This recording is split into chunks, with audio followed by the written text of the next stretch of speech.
that her blood? No, you on me? Yeah, man. On your shorts, on your shirt. Oh, yeah, I guess so, yeah. Oh, shit. God damn. So what happened? On May 25th, 2026 officers in Monroe County, Florida, responded to a domestic battery call in the Florida Keys. A woman arrived at a neighbor's door visibly injured, claiming her boyfriend had assaulted her. Two conflicting accounts. One suspect who incriminated himself on camera. That her blood? No, you on me? Yeah, man. On your shorts, on your shirt. Oh, yeah, I guess so, yeah. Oh, shit. God damn. So what happened? Well, okay, so we went out, we went some drinks, then we came back, and she was being, like, aggressive in the car, and she was like, you know, I'm leaving, blah, blah, blah. I was like, you can't leave because we're not from here. She's from California, I'm from Texas. We just came down on vacation. Are y'all dating or what? Yeah, no, we've been dating for about a year and a half. Like long distance or what? No, I mean, we've been dating in person, but she came down to Florida to visit me. Yeah, but you said she's from California. Yeah, she's from California, I'm from Texas, but I moved down So where do you guys live right now? I work in Fort Lauderdale.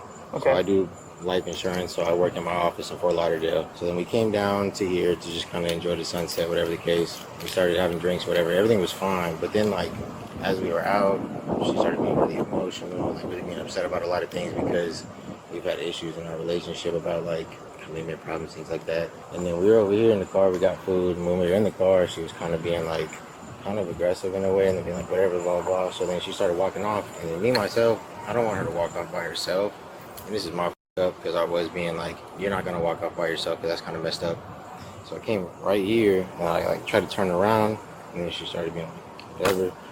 So then I was like, not. And then that was when I did like kind of pull her back and then she fell. And that would have been on. You got your ID? Yeah, no, that's fine. But that was probably whenever she fell and that was when she scraped her elbow and then she kept like walking away. So it just came down to a point where. Do me a favor, sit down right there with your back up against that phone.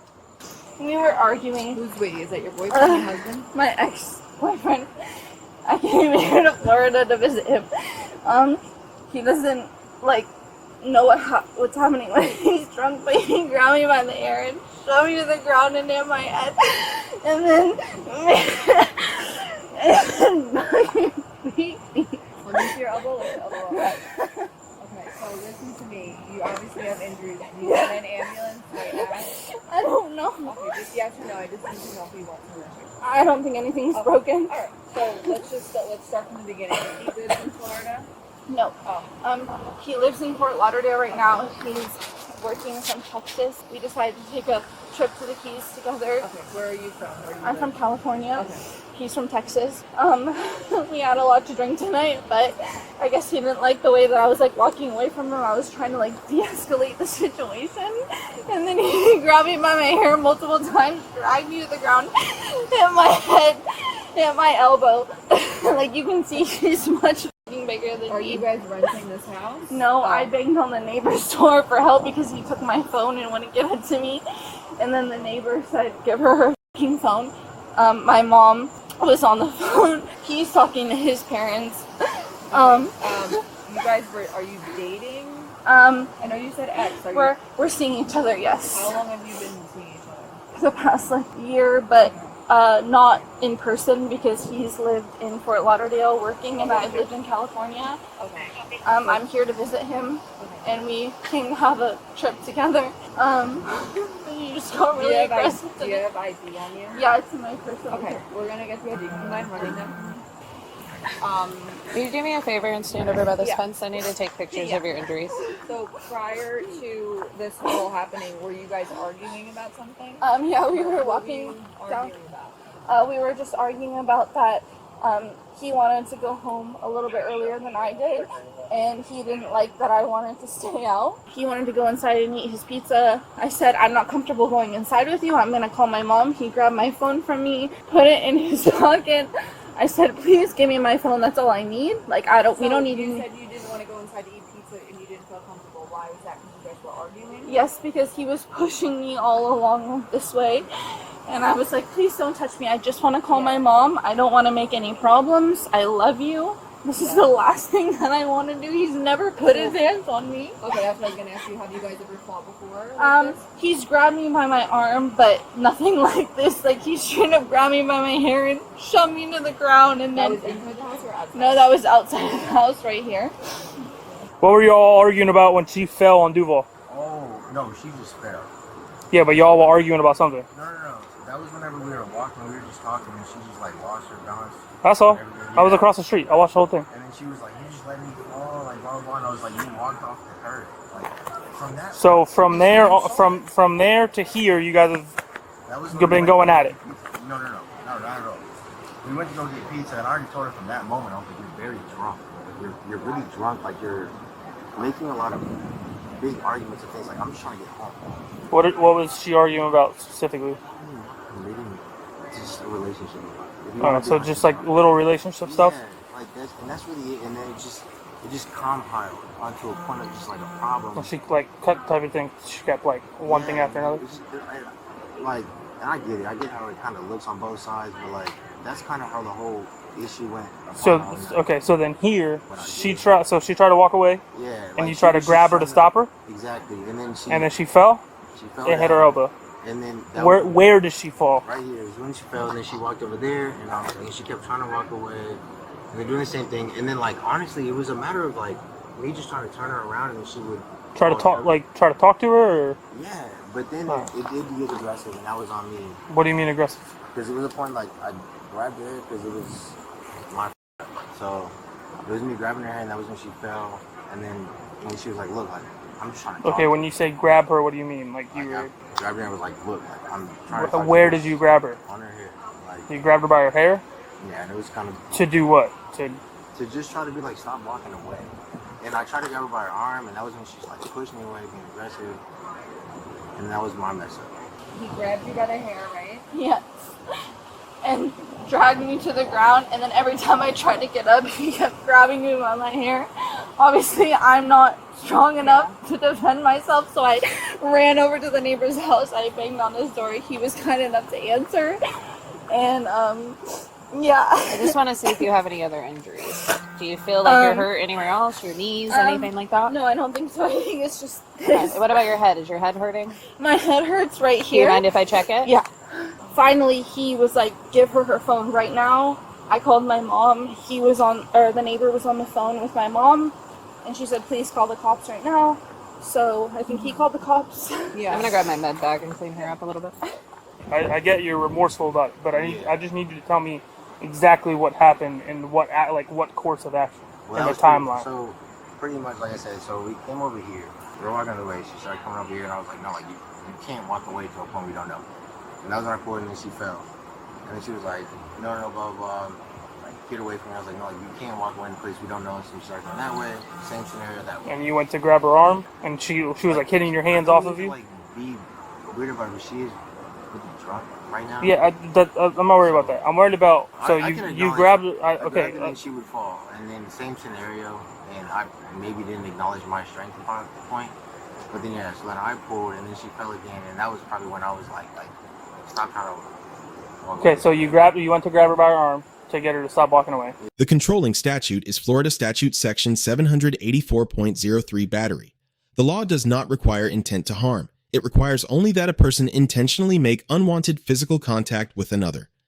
A hair grab that causes someone to fall satisfies that element regardless of the actor's stated motive. When the officer asked where he grabbed her, the suspect answered on her hair. That single admission established the actus reus of battery under Florida law. His stated reason stopping her from walking away is not a recognized legal defense.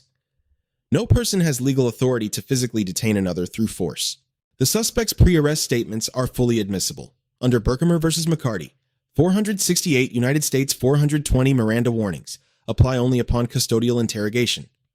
At the time of questioning, the suspect was not under arrest. Every confirmation he made on scene is usable at trial without restriction. The officer employed a recitation technique feeding the suspect's own account back to him step by step and obtaining sequential confirmations. This method is non-coercive, legally clean, and produces a self-locking statement that defense counsel cannot challenge on Miranda grounds or as the product of pressure.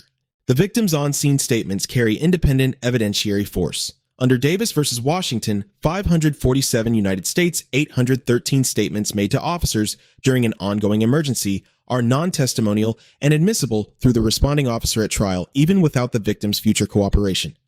In domestic cases where recantation is common, this distinction is critical. The victim also disclosed that the suspect confiscated her phone to prevent her from calling for help. Florida courts have recognized phone confiscation as an element of domestic coercive control. It amplifies the battery charge and establishes a pattern of deliberate conduct rather than a single impulsive act. Florida Statute Section 741.29 removes officer discretion entirely. Upon probable cause that domestic battery has occurred, law enforcement shall arrest the primary aggressor. The primary aggressor determination under Section 741.2901 is based on comparative injury severity and account credibility, not on who initiated contact with police. The neighbor's statement provided independent corroboration with no motive to favor either party. Under the totality of circumstances standard from Illinois v. Gates, the convergence of victim account physical evidence, suspect admission, and third-party witness testimony exceeded probable cause by a substantial margin. The warrantless arrest was constitutionally sound. Hold on. I'm going to recite it back to you. Yeah. You went to grab her by her arm to stop her from walking away. She hit your hand away from you.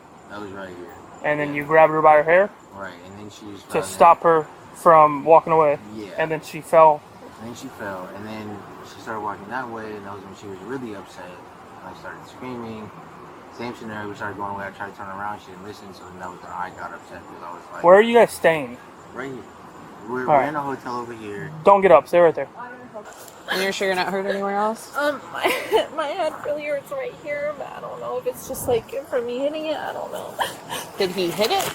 He grabbed me and hit my head on the floor really hard. So he was hitting your head off the floor? Yeah. Okay. When you fell crossing the street, when you guys went to go get pizza, were you guys arguing then too? Not really bad. He was just mostly being like, we need to go home. And I was like, I don't really feel comfortable, like, being alone with you right now. So I'm just going to walk, like, a little bit behind you. And he's like, no, the f*** you're not. And he grabbed me by my hair, dragged me. Well, no, I know here.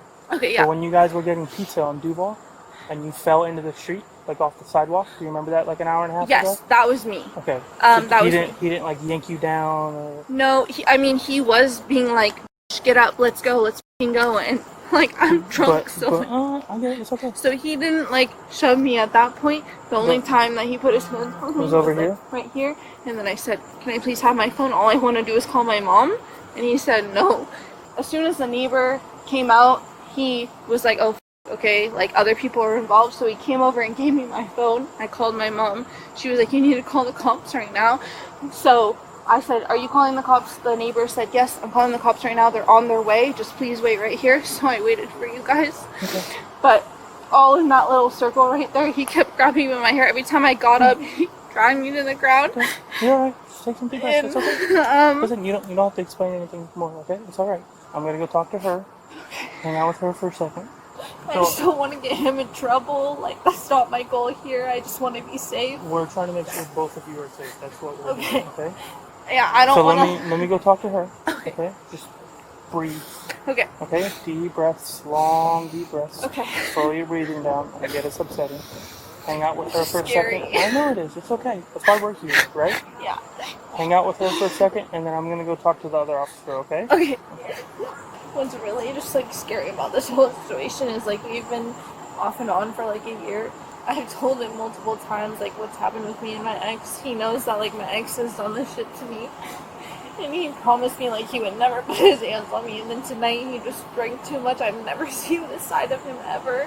And I just don't know what to do in this situation because obviously I want to protect myself. But, like, I don't want to get him in trouble. I care about him and his family a lot. Like, he hurt me. So, I just don't know what to do. Hi, I'm really sorry. I don't mean to wake you up. I know that they had a whole issue outside. Just really quick rundown what happened. She knocked at your door for help. Banging on my door, hysterical, yelling, butt on the elbow. Yeah, and she's telling like, me that they basically pulled her down or not. Was going to call the police. She gave her my phone. Did she have her phone on her? She didn't actually. She had my phone. Okay. She wanted to use my phone to call the police. I gave her my phone. She started trying to call her mom. Okay. Didn't answer. He comes up. She's just getting really hysterical. So I said, just stay back, whatever. Yeah. And then that's when I called a non-emergency number. Okay. And then basically he's trying to go, be all calm now, whatever. I said, well, why don't you go get her phone? And then she called her mom on her phone and basically sat here while we waited on you. And he had her phone? He had her phone. I guess at the hotel, motel, whatever. Okay, So alright. that's kind of what I got from it. Okay, yeah, so she just basically needed someone for some help. Yeah, Okay, that's I all it was. appreciate Yeah. it. I didn't need to wake you up again Yeah, no or bring problem. back to bed, but No thank you so problem. much. The responding officers receive an A-. The interview separation was immediate. The recitation technique was tactically precise. Primary aggressor determination followed the statutory framework exactly.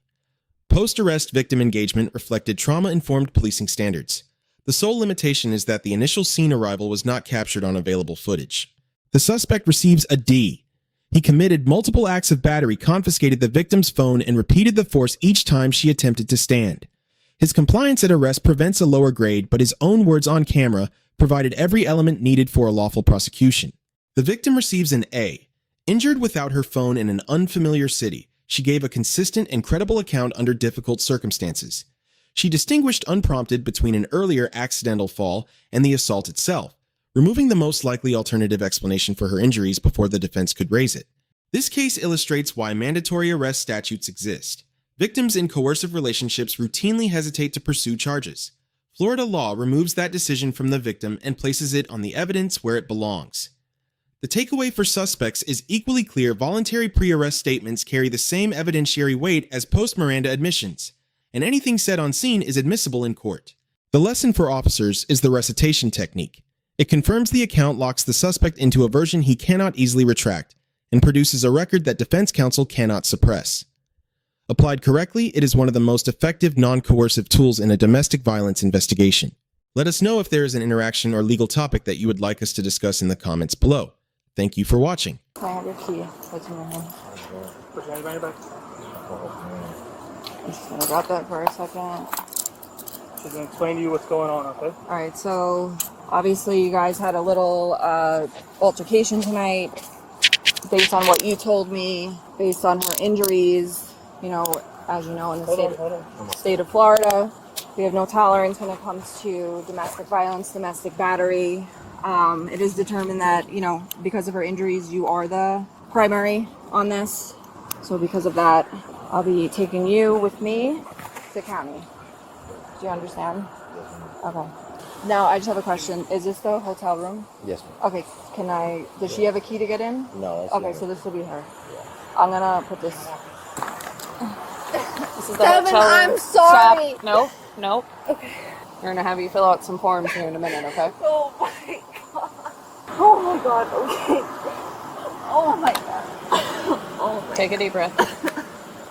So what did we just talk about? Yeah, And you said you understood. No, that's not love. I know that's not love. It's So don't apologize. Okay. It's okay. Take a deep breath. You deserve better. You deserve better. You deserve better. Alright, so we're gonna go up to the jail. It's not far. We'll be there in like 10 minutes, not even. I would rather go to jail, literally. I'd rather You're not going to jail. I'd rather go sit with someone than be by myself in there. Remember what I told you? Nice hot shower. Call your mom after. My mom's probably asleep. Just when you gotta breathe. I know, I'm just really scared. I guarantee you the fact that she just had to have somebody call the cops for her daughter, she's not sleeping.